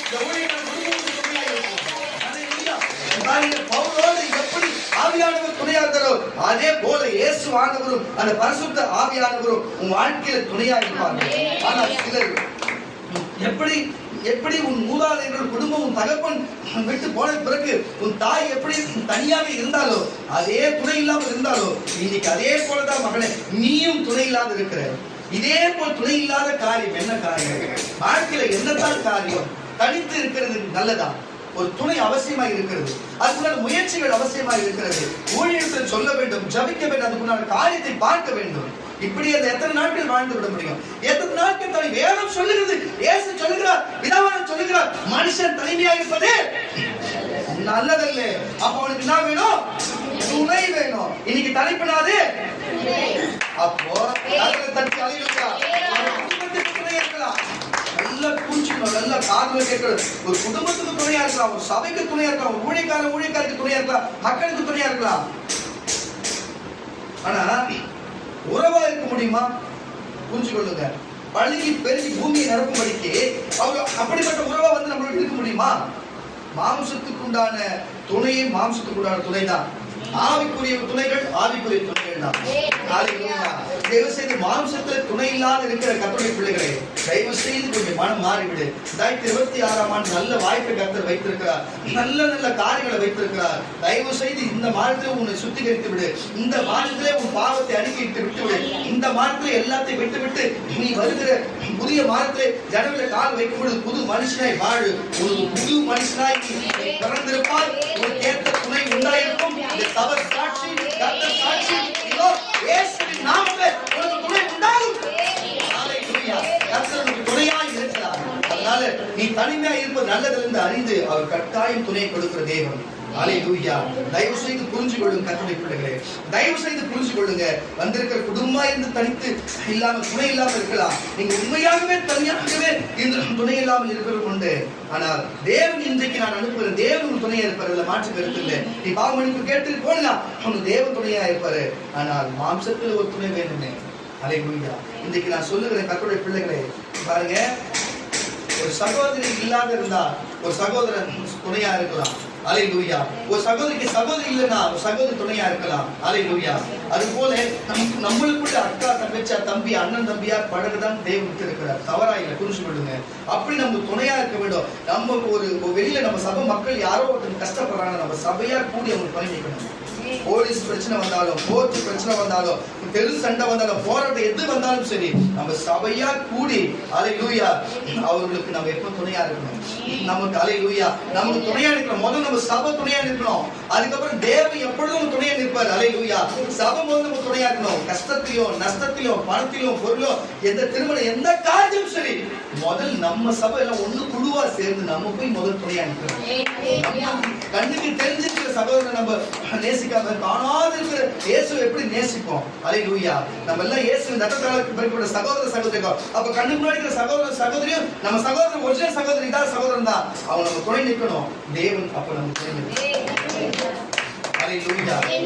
அவர் நமக்கு துணை நிற்பார். வாசிகள் ஆதியாகமம் புஸ்தகம் 2ஆம் அதிகாரம் 18ஆம் வசனம். ஆதியாகமம் புஸ்தகம் 2ஆம் அதிகாரம் 18ஆம் வசனத்தை வாசிக்க கேட்கலாம். பின்பு தேவனாகிய கர்த்தர் மனுஷன் தனியா இருப்பது நான் ஒரு விசுவாசி.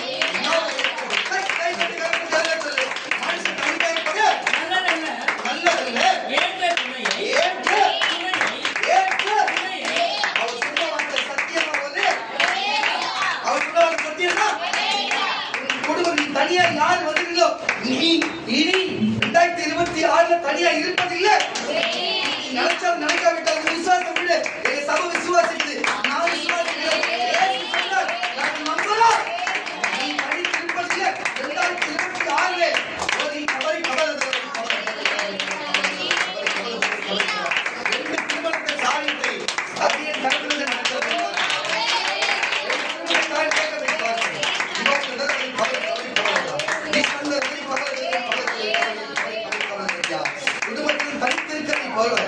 இல்லாமல் இனி தேவன் துணையா இருக்கிற சபை குடும்பமும் துணையா இருக்கிறதை பார்க்கிறேன். கருத்தத்தை வெளில சொல்லுவாங்க.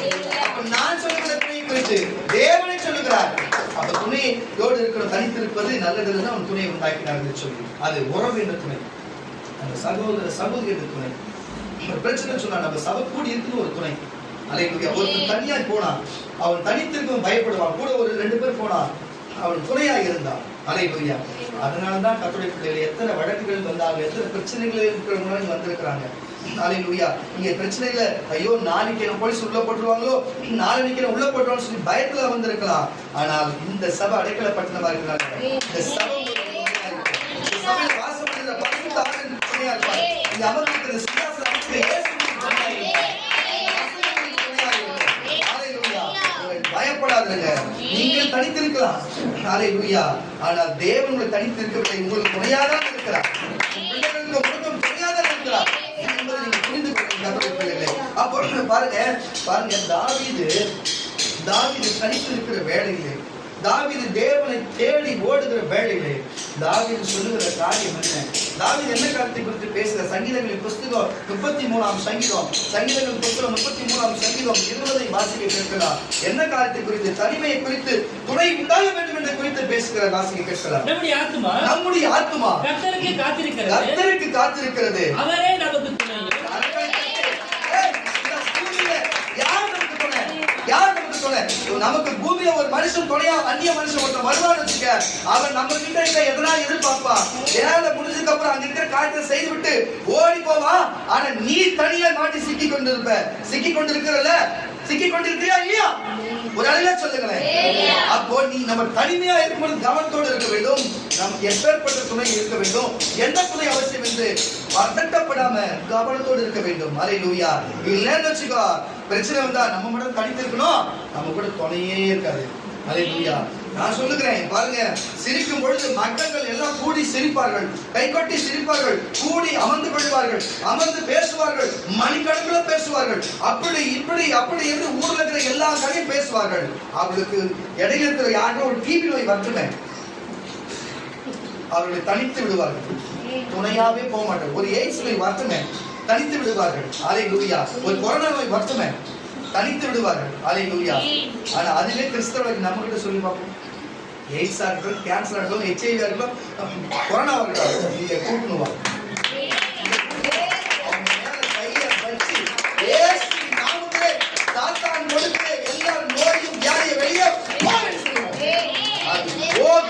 அல்லேலூயா.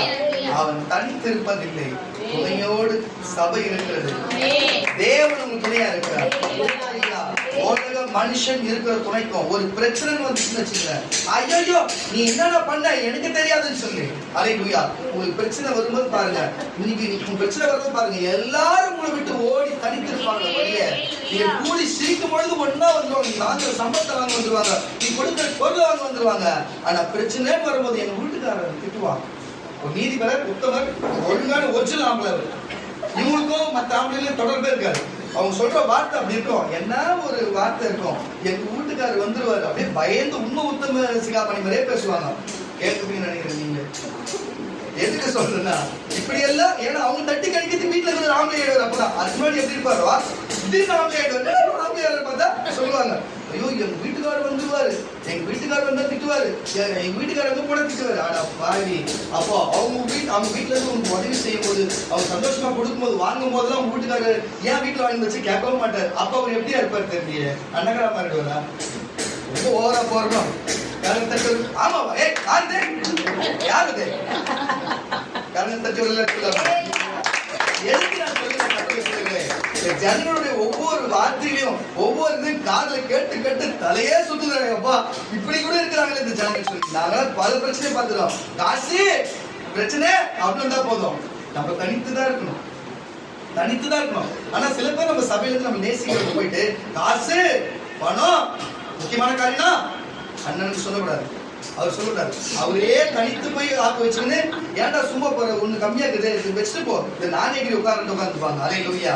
எதுக்கு இதை சொல்றேன்னு சொன்னா, சும்மா இருக்கிற ஆசாரி என்ன எங்க போற, வேலையா போற, ஒரு ஆப்பொண்ணு வச்சுட்டு போய பாவி, டேய் என்னடா இதெல்லாம். அல்லேலூயா. இதுக்கப்புறம் திருந்துங்க, தயவு செய்து திருந்துங்க. ஏன்னு சொன்னா நீங்க தனித்திருப்பீங்கன்னு சொன்னா, அல்லேலூயா. நான் சொல்றேன் பாருங்க, ஒரு மரம் இருக்குன்னா ஒரு புயல் காற்று வருதுன்னா கட்டாயம் அந்த மரத்தில் வருது.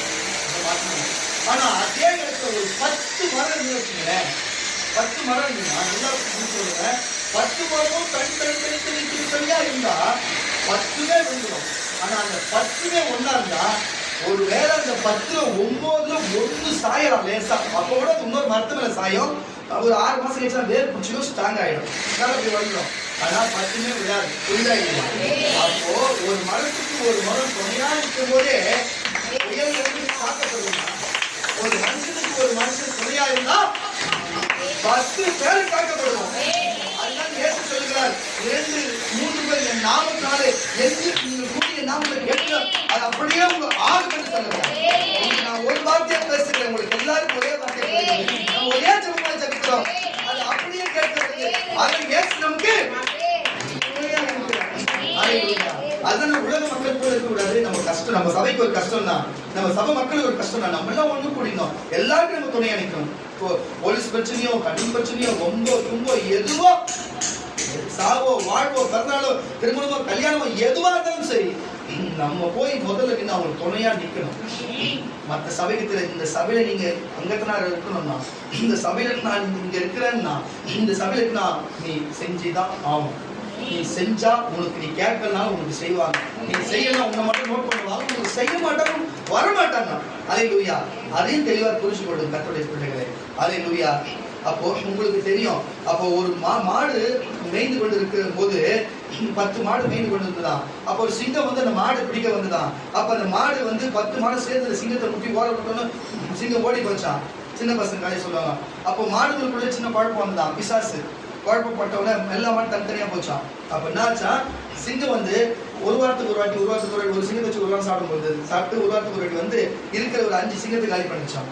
அப்போ திருப்பியும் போய் எல்லாம் மாடு ஒன்னா சேர்ந்து நப்பா தனித்தனியா காலியே போறோம், 5 பேர் தான் இருக்கிறோம், குழந்தை குட்டிலாம் இருக்குது, என்ன பண்ணலாம், திருப்பி ஒன்னா சேர்ந்துதான்.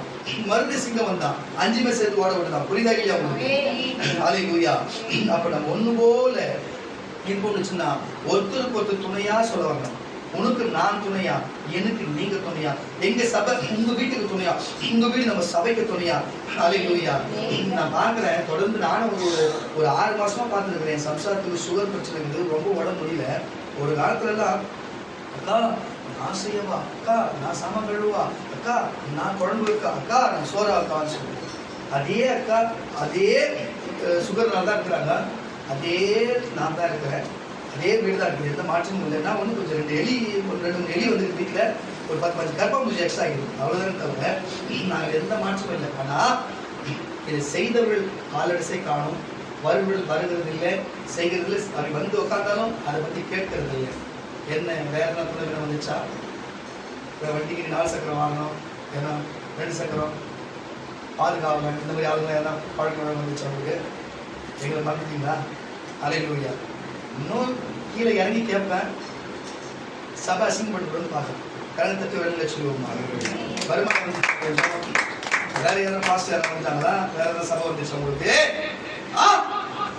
அல்லேலூயா. உங்க இடத்தை நீங்கள் பறி கொடுத்தீங்கன்னு சொன்னா, உங்களுக்கு கொடுக்கிற இடத்தை நீங்க விட்டு விலகுவீர்கள் என்று சொன்னா, அல்லேலூயா, தேவன் துணையா இருக்க விட்டு விலகிறார் என்று அர்த்தம். எதுக்குள்ள வீட்டுக்குள்ள சேர்த்து கிச்சன் வரையும் சேர்க்கிறாங்கன்னு சொன்னா, அல்லேலூயா, தேவன் உனக்கு துணையா இருக்கிறாங்க. ஒண்ணு இல்ல, நீ ரொம்ப அவசியப்படுத்தாங்க. வேற வசனம் எனக்கு சொல்லிக்கிது, நான் தீர்க்கதரிசனால உனக்கு ஒருவன் ஒரு கலசம் தண்ணி கொடுத்தா அது பலன் அடையாமல் அவன் போகிறதே. புரியுதா இல்லையா? கலசம் தண்ணினா சொம்பு தண்ணி. சொம்பு தண்ணினா தமிழ்நாட்டில் ஓசியில கிடைக்கிறது தண்ணி, வந்து ஓசியில கிடைக்கிறது. புரியுதா இல்லையா? புரியுதா இல்லையா உங்களுக்கு? தண்ணி ஓசில கிடைக்கிறது. அப்படி மொண்டு கொடுத்ததுக்கு வேலை செஞ்ச பாரு, மொண்டு எடுத்து கொடுத்த பாரு, அது குடிச்சதுனால அது பலன் அடையாமல் நம்ம போகிறதே இல்லை. அப்போ உணவு கொடுத்தான். அப்போ கூட இருந்து உடனே ஊழியமா சபையிலையும் நம்ம கூட உறவா, அக்கா தம்பி தங்கச்சி நம்ம உறவா இருந்தா அது பலன் அடையாமல் என்ன கம்முன்னு இருக்கிறீங்க? ஒருத்தர் மட்டும் தான் சொல்றாரு, ஆனா கூட இருக்கிற ஓ ஐயோ என்னதான் சொல்ற, நான் அப்போ ஃபீல் பண்றீங்களா நீங்களா? அப்படியா? என்னடா இது? நம்ம ஜனங்களுக்கு இப்படிப்பட்ட உணர்வு இருக்குதா? காரணத்தை கேட்பாலே சொல்லு பார்ப்போம். எதுக்கு சொல்ல கர்த்தருடைய பிள்ளைகளே, என்ன காரியமோ தயவு செய்து வந்து திருப்பி, அதனால உங்க வீட்டு வேலை வாங்குறது அப்படி சொல்லல. கர்த்தர் நமக்கு உதவி செய்யும் தனிப்பட்ட ஆட்கள் கர்த்தர் கொடுத்துருக்கு, அவங்க செய்வாங்க. உங்களுக்கு உறவு எங்க போச்சுன்னு சொல்றேன்.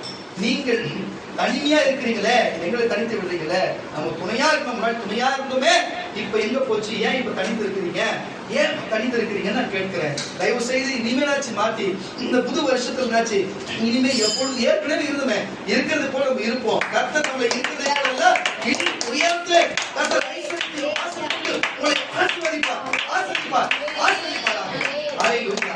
நான் சொல்லுகிறேன் கர்த்தருடைய பிள்ளைகள் வாசிக்க கேட்டால் மறுபடியும் அந்த சங்கீதங்களின் புத்தகத்தை நம்முடைய ஆத்துமா கர்த்தருக்கு காத்திருக்கிறது, கர்த்தருக்கு காத்திருக்கிறது. அவரே நமக்கு துணையும், அவரே நமக்கு துணையும், நமக்கு கேடகமானவர். அவருடைய பரிசுத்த நாமத்தை நான் நம்பியிருக்கிறபடியா நம்முடைய இருதயம் அவருக்குள் கலிகூரும். கர்த்தாவே, நாங்கள் உம்மை நம்பியிருக்கிறபடியே உம்முடைய கிருபை என்னமேல் இருப்பதாக. அதே சங்கீதங்களின் புத்தகம் 115ஆம் சங்கீதம், சங்கீதங்களின் புத்தகம் 115ஆம் சங்கீதம் 9-11 வரை வாசி. அது பாயிண்ட் இருக்குது, அது தொடர்ந்து வாசிக்கலாம். இஸ்ரவேலே கர்த்தரை நம்பு. இஸ்ரவேலே கர்த்தரை நம்பு பழைய ஏற்பாட்டுக்கு. இஸ்ரவேலே இயேசுவை நம்பு நான் உங்களுக்கு சொல்றேன். அவரே அவர்களுக்கு துணையும் அவர்களுக்கு கேடகமுமாய். உங்களுக்கு பிரச்சனை வந்தா கேடகம், எதிர்த்து வந்த சூனிய மந்திரத்துக்கும் ஏவலுக்கும் அவர் எதிர்த்து நிற்கிற கேடகமாவும் அவர் உங்களுக்கு துணையமாகவும். ஆரோன் குடும்பத்தாரே கர்த்தரை நம்புங்க. அவரே அவர்களுக்கு துணையும் அவர்களுக்கு கேடகமுமாய் இருக்கிறார். கர்த்தருக்கு பயப்படுகிறவர்களே, நல்லா புரிஞ்சுங்க, கர்த்தருக்கு பயப்படுகிறவர்களே, நல்லா புரிஞ்சுங்க, கர்த்தருக்கு பயப்படுகிறவர்களே கர்த்தரை நம்புங்க. அவருக்கு யார் பயப்படுறாங்களோ, பயப்படுறவங்க அவரை நம்புங்க. அவரே அவர்களுக்கு துணையும், அவரே அவர்களுக்கு துணையும், அவர்களுக்கு கேடகமாய் இருக்கிறார். 3 வருஷம் ஒரே மாதிரி. அவரே நமக்கு துணை, அவரே நமக்கு கேடகம். வேற செய்கிறத அப்படி வாசிக்கலாம். கர்த்தர் நம்மை நினைத்திருக்கிறார். அவர் ஆசீர்வதிப்பார். நம்ம தட்டு நம்ம பயபக்தியோடு இருக்கிறது தியானித்து மட்டுமல்ல, அவர் வார்த்தை கேட்டு அவர் கீழ்ப்படி மத்தேயு மார்க்கு யோவான் லூக்கால சொல்லப்பட்ட வார்த்தையை கேட்டு ஒழுங்கா அதன்படி நடக்கணும். ஒண்ணு பாருங்க, ஒரு கிறிஸ்தவனா இருந்தா ஒழுங்கா ஜெபிக்கணும். ஒரு நாளைக்கு ஒரு தடவையாச்சும் ஜெபிக்கணும், வேதத்தை தியானிக்கணும். வேதத்தை தியானித்து மட்டும் இல்லாம வாரந்தோறும் சபைக்கு வரணும். ஊழியக்காரர்கிட்ட எந்த காரணம் சொல்லிட்டு அதை கேட்டு அதை முறைப்படி செய்யணும். இந்த 4 காரியத்தையும் ஒரு கிறிஸ்தவன் செஞ்சானா அவனுக்கு இயேசு தேவன் துணை நிற்கிறார். அப்படி துணை நிற்கிறவனுக்கு என்ன நடக்கும்? அவனை ஆசீர்வதிக்கிறார். இஸ்ரவேல் குடும்பத்தாரே ஆசீர்வதிப்பார். இஸ்ரவேல் குடும்பத்தை ஆசீர்வதிப்பார். அவர் ஆரோன் குடும்பத்தாரை ஆசீர்வதிப்பார். கர்த்தருக்கு வந்திருக்கிற கேட்டுக்கொண்டிருக்கிற இயேசுவுக்கு பயப்படுகிற பெரியோரையும் சிறியோரையும் ஆசீர்வதிப்பார். கர்த்தர் உங்களையும் உங்கள் பிள்ளைகளையும் வர்த்திக்க பண்ணுவார். வானத்தையும் பூமியையும் படைத்த கர்த்தராலே நீங்கள் ஆசீர்வதிக்கப்பட்டவர்கள். வானங்கள் கர்த்தருடையவைகள், பூமியோ மனுபுத்திரனுக்கு கொடுத்தார். மரித்தவர்களும் மௌனத்தில் இருக்கிற அனைவரும், நல்ல மரித்தவர்களும் மௌனத்தில் இருக்கிறவர்கள் சேர்ந்து ஒரு நியாயம் இருக்க முடியும். அவரால் எல்லாம் செய்ய முடியும். வாசி இருக்கிற அனைவரும் கர்த்தரை துதியார்கள். நாமோ இது முதல் என்றென்றைக்கும் கர்த்தரை ஸ்தோத்திரிப்போம். நம்மளும் இனிமேல் துதிப்போம். அவர் நம்மை ஆசீர்வதிப்பார், நமக்கு கேடகமாய் இருப்பார், நமக்கு துணையமாய் இருப்பார். தாவீதுக்கு இருந்தது போல, யோனத்தானுக்கு இருந்தது போல, அல்லேலூயா, அது இருந்தது போல. வேற யாரும் வசனம் வாசிக்க சொல்லி கொஞ்சம் வாங்க. வலது பக்கத்துக்கு எரி ஒரு ஏற்று சீக்கிரம் முட்டி பக்கத்தை பிடிச்சிக்கோ. அது வசனத்துக்கு வாசிமா. அப்போ பாருங்க, இப்படிப்பட்ட காரியத்துல நான் எதுக்கு இதை சொல்லுகிறேன்னு சொன்னா, உங்களுக்கு எதுக்கு சொல்லுகிறேன்னு சொன்னா போயிட்டு எதுக்கு இதை நான் உங்களுக்கு சொல்லுகிறேன்னு சொன்னா, கர்த்தருடைய பிள்ளைகளே, ஏன் இதை உங்களுக்கு நான் போதிக்கிறேன்னு சொன்னா, தயவு செய்து நீ புரிஞ்சு கொள்ளுங்க. கர்த்தருடைய பிள்ளைகளே, தயவு செய்து புரிஞ்சு கொள்ளுங்க. ஏன் இதை குறித்து நான் பேச வேண்டும்? எதுக்கு இதை குறித்து நான் பேச வேண்டும்? ஏன் இதை குறித்து நான் உங்களுக்கு சொல்ல வேண்டும்? ஏன்னு சொன்னா, எல்லாரும் இன்னைக்கு தனிப்பட்ட விதமா தனித்து இருக்கிறீங்களப்பா. நீங்க குடும்பம் இருந்தும் தனித்து இருக்கிறீங்களாப்பா. நீங்கள் சபை இருந்தும் தனித்து இருக்கிறீங்களாப்பா. நீங்கள் அது மட்டும் சரீர வாழ்க்கையும் தனித்து இருக்கிறீங்களாப்பா. தனித்து இருக்க கூடாதுப்பா. தனிமையா இருப்பது நல்லதில்லப்பா. நான் சொல்லல, தேவன் சொல்லுகிறார், இயேசு சொல்லுகிறார், மனுஷன் தனிமையா இருப்பது நல்லதில்ல, நான் உனக்கு துணையை உண்டாக்கிறேன் என்று சொல்லி. அப்ப உனக்குன்னு இந்த பூமியில ஒரு மனுஷன் பிறந்தானா, அவர் மனுஷன் ஒன்று இருக்கும்பா. ஆதாமுக்கு ஒரு ஏவாள் இருந்தது போல ஒவ்வொரு சகோதரிக்கும் ஒரு சகோதரன் உண்டுப்பா. தயவு செய்து தனித்து இருக்க வேணாப்பா. இந்த சபை இருக்குப்பா. உங்களுக்கு ஆலோசனை பண்ண இந்த சபை இருக்குப்பா. எந்த ஒரு காரியம் வந்தாலும் சபைக்கு வாப்பா. இங்க உங்களுக்கு நியாயம் இருக்கு, இங்க எல்லாத்தையும் உங்களுக்கு சொல்லி கொடுக்க இங்க ஒரு சபை இருக்குப்பா. சபைக்குள்ள பரிசுத்த ஆவியானவர் இருக்கிறாருப்பா. இயேசுவானவர் உங்களோட இதயத்தில் இருக்கிறாருப்பா. தயவு செய்து புரிஞ்சுக்கோ. தனித்து இருக்காத. தனித்து இருக்கப்பட்ட சூழ்நிலை இல்ல, உனக்கு துணை இருக்கிறது. உனக்கு இயேசு இருக்கிறார், பரிசுத்த ஆவியானவர் பரலோக பிதா இருக்கிறார், தீர்க்கதரிசி அப்போஸ்தலனாகிய அருள்ராஜாக்கு நான் இருக்கிறேன், இந்த சபை மக்கள் இருக்கிறாங்க. நீ எப்படி தனித்திருப்ப? உனக்கு நல்லது கெட்டது செய்ய நாங்க இங்க இருக்கிறோம். நீ எப்படி தனித்திருப்ப? நீ இதுவரை இருந்தது போதும். வந்து ஒழுங்கா சேரு. கர்த்தரண்டையில வா. அவரே உனக்கு ரட்சிப்புக்கு கேடகமா இருக்கிறார். அவரே உனக்கு துணையமா இருக்கிறார். இதை தவிர வேற இன்னும் நான் எப்படி போய் சொல்லுவனும், எதை போய் சொல்லுவனும் எனக்கு தெரியல. முடிஞ்ச வரைக்கும் நான் சொல்லிட்டேன். அல்லேலூயா. பாருங்க, என் வாழ்க்கையில எத்தனையோ விதமான 17 வயசுல இயேசுவை தெரிஞ்சுக்கொண்டு 19வது வயசுல ஞானஸ்நானம் கொடுத்து இனி 35 வயசு ஆகிறது. இன்னைக்கு வரைக்கும் நான் தனித்துதான் இருக்கிறேன், தனித்திருக்கிறேன். ஏன்னு சொன்னா எந்த ஊழியக்காரரோடு நான் சேர்ந்து இல்லை. அல்லேலூயா. இப்பதான் சமீபத்துல வந்து ஒரு ஐக்கியத்தை கொடுத்து அந்த ஐக்கியத்துல கூப்பிட்டு பயன்படுத்துற வழிய அந்த ஐக்கியத்தின் நிமித்தம் எனக்கு எந்த நன்மையும், எங்க சபைக்கு எந்த நன்மையும் கிடையாது. அந்த ஐக்கியத்தை கொண்டு கர்த்தர் என்னை பல இடங்களில் பயன்படுத்தி வருகிறார். அல்லேலூயா. அதுக்கு நான் நன்றி சொல்லுகிறேன். அல்லேலூயா. ஆனா சபைக்கு எந்த பிரயோஜனமும் இல்லை. எனக்கு தனிப்பட்ட வாழ்க்கையில் அவர் செய்கிற ஊழியத்துக்கு என்ன பயன்படுத்துகிறேன். நன்றி சொல்லுகிறேன். எதுக்கு இதை நான் உங்களுக்கு சொல்லணும்னு சொன்னா, தனித்திருக்க வேணாம். நான் இவ்வளவு நாளா தனித்திருந்ததுனால தேவன் பார்த்தாங்க, அப்பா நீ தனித்திருக்கிறது போதும். இவ்வளவு நாளா இந்த கூட்டத்துல போனாலும் நம்மளை மொக்கம் பண்ணி நம்மளை வேதனைப்படுத்துவாங்க. ஒரு ஐக்கியத்தை காண்பித்து இந்த ஐக்கியத்துல போய் நீ அந்த ஐக்கியம் உனக்கு துணையா இருக்கும், நீ அந்த ஐக்கியத்துக்கு துணையாகிரு, அந்த ஐக்கியம் உனக்கு துணையா இருக்குன்னு ஒரு ஐக்கியத்தை காண்பித்தார். 2025 நாங்க தொடர்ந்து அந்த ஐக்கியத்தோடு போகிறோம். கர்த்தர் பல இடங்களில் எங்களை பயன்படுத்தி வருகிறார். அதுக்காக நான் நன்றி சொல்லுகிறேன். அல்லேலூயா. பாருங்க, இந்த சபை தனித்து இதுவரைக்கும் தனித்து இருந்தது. 2025 2026 ஆரம்பத்துக்குள்ள அதுக்கப்புறம் நமக்கு பல ஸ்தாபனங்கள் நமக்கு துணையாக இருக்கும். அல்லேலூயா. பல ஸ்தாபனங்கள் நமக்கு துணையாக இருக்கும். பல சபைகள் நமக்கு துணையாக இருக்கும், பல அரசாங்கங்கள் நமக்கு துணையாக இருக்கும், பல அரசியல் கட்சிகள் அரசியல்வாதிகள் நமக்கு துணையாக இருப்பார். ஹல்லேலூயா. என்று சொன்னால் ஆலோசனை கர்த்தர் இந்த சபையை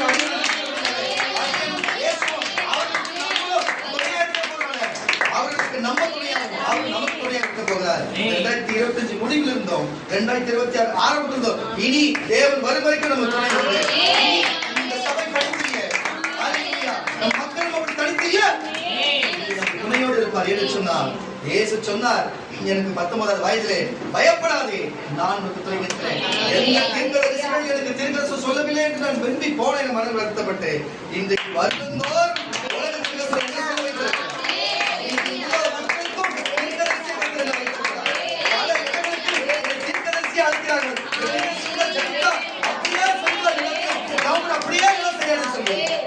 ஒரு வார்த்தைக்கு நான் நீங்கிறது உண்டு, ஆனா ஒரே பதில் வந்தது, பயப்படாத, காலம் வந்தது. கர்த்தர் 9 வார்த்தை கொடுத்தார், 9 கிருபை கொடுத்தார், 9 கனிகளை கொடுத்தார், சபையை கொடுத்தார், மக்களை கொடுத்தார். இன்னும் கர்த்தர் ஓயமார் குடும்பத்தை கொடுத்திருக்கிறார். அதனால நான் பயப்பட வேண்டிய அவசியம் இல்லை. இருக்கிறவர் தான் இருக்கிறதே எனக்கு சொன்னார். அதுபோல இன்றைக்கு எனக்கு வேணாலும் வசனத்துல பேசிருக்கலாம், அவர் பேசிருக்கலாம். இன்னைக்கு தீர்க்கதரிசி கொண்டு உங்களோடு பேசுறார். அதே வார்த்தை அப்பாக்கு என்னவோ அதே சொந்தம் பிள்ளைகளுக்கும் பேர பேத்திகளுக்கும். ஹல்லேலூயா. நான் உனக்கு ஞானஸ்நானம் கொடுத்த அப்பனா இருக்கிறபடினாலே அதேதான் பிள்ளைகளுக்கும். அதே ஏசாயா 41:13 சொன்ன வார்த்தை இயேசு இன்றையிலிருந்து உங்களுக்கும் குடும்பத்துக்கு, இந்த சபைக்கும், அடியன் குடும்பத்துக்கும் துணை இருப்பாராக. எந்த சத்துரு வந்து அடம் பண்ணுவார், எந்த கிரியை எந்த வாழ்வு செய்வார், உங்களையோ வாழ வைப்பார். 41ஆம் அதிகாரம் 13-14 கூட முடிச்சலாம். உன் தேவனாகிய கர்த்தராகிய நான் உன் வலது கையை பிடித்து, பாருங்க, உன் வலது கையை பிடித்து பயப்படாதே, கரங்களை தட்டுவதே சும்மா கிடையாது. அப்படிதான் பிடிச்சு வந்தது. நீ பயப்படாதே, நான் உனக்கு துணை நிற்கிறேன் என்று. பிடிச்சவரே, இன்னைக்கு நான் வந்து இயேசுவை பிடிச்சு நான் துணையடிக்கிற, நான் போறேன், எனக்கு பின்னாடி விக்கி வரா, அப்படியே எனக்கு பின்னாடி ஒவ்வொரு சீசர்களா வந்து எனக்கு முன்ன போறவர் எந்த ஊழியக்காரங்க, ஊழியத்தை கொள்ள வந்தவர், ஊழியத்தை கொடுக்க வந்தவர், அவரே என் குருநாதர், அவரே இயேசுநாதர், அவரே ரட்சகர், அவரே தேவாதி தேவன் இருக்கிறார். இதெல்லாம் வாசிக்க கேட்கலாம். உன் வலது கையை பிடித்து நான் உனக்கு துணை நிற்கிறேன் என்று பார்த்து அதே வார்த்தை தான், துணை நிற்பேன் என்று சொல்லுகிறேன். யாக்கோபு என்னும் சிறு பூச்சியே, இஸ்ரவேலின் சிறு கூட்டமே, பயப்படாதே, நீங்கள் இந்த சிறு கூட்டம் பயப்படாதே, நான் உனக்கு துணை நிற்கிறேன் என்று கர்த்தரும் இஸ்ரவேலின் பரிசுத்தருமாகிய உன் மீட்பர் உரைக்கிறார். மீட்பர் யாரு? ஹல்லேலூயா. மீட்பர் யாரு? இயேசுநாதர் தான் மீட்பர். மீட்பர் யாரு? ரட்சகர். ஹல்லேலூயா. அவர்தான் நம்ம கூட இருக்கிறார். தயவு செய்து புரிஞ்சுதா? இனி நீங்கள் தனித்து இல்ல. நான் இனிமே குடும்பம் இருந்தோம், நான் தனித்து இருந்தேன், ஆனா இனி நான் தனித்து இல்லைன்னு சொன்னா ஒரு கைகளை வைத்து இயேசு பார்க்க வேலையில சொல்லுங்களேன். எனக்கு சபை இருக்கிறது, எனக்கு அப்பா தீர்க்கதரிசி இருக்கிறாரு, எங்களுக்கு இயேசு இருக்கிறாரு. நாங்கள் தனித்து இல்ல, நாங்கள் துணையோடு இருக்கிறோம். அதனால தான் நாங்க பாருங்க, ஊழியம் செய்ய போனாலும் சரி, இருவராய் போகிறது.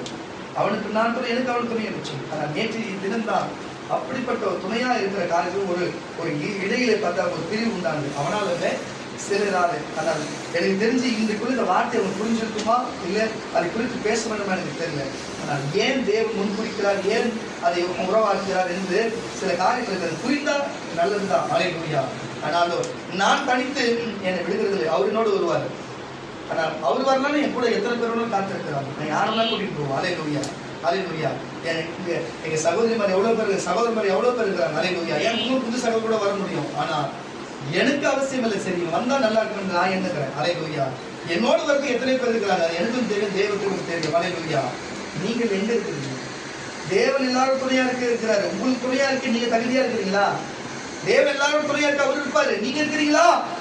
புரிஞ்சுக்கொள்ளும் கர்த்தருடைய பிள்ளைகள். அதனால தயவு செய்து பாருங்க, கேட்டுக்கொண்டிருக்கிற கர்த்தருடைய பிள்ளைகளே, தேவன் நமக்கு துணை, அவர் தான் நமக்கு கேடயம். சூனியத்தினால, மந்திரத்தினால, கொள்ளாத பிசாசுல, மனுஷன யார் ஏவினாலும் சரி, சிங்கத்தின் வாயிலிருந்து உங்களை ரட்சிக்கிற ஒரே தேவன் இயேசு கிறிஸ்து. பாருங்க, அவர் செய்கிற பிரயாசத்தை பாருங்க. உங்க விசுவாசத்தை நான் நம்புகிறேன். நீங்கள் நம்புகிறீங்க, நான் நம்புகிறேன். அல்லேலூயா. விசுவாசிக்கிறவர்கள் எல்லாம் எழுந்திருக்கலாம். நான் தனித்தில்லை, இனிமேல் துணையோடு தான் இருப்பவர்கள் எழுந்திருக்கலாம். அல்லேலூயா, அல்லேலூயா, அல்லேலூயா.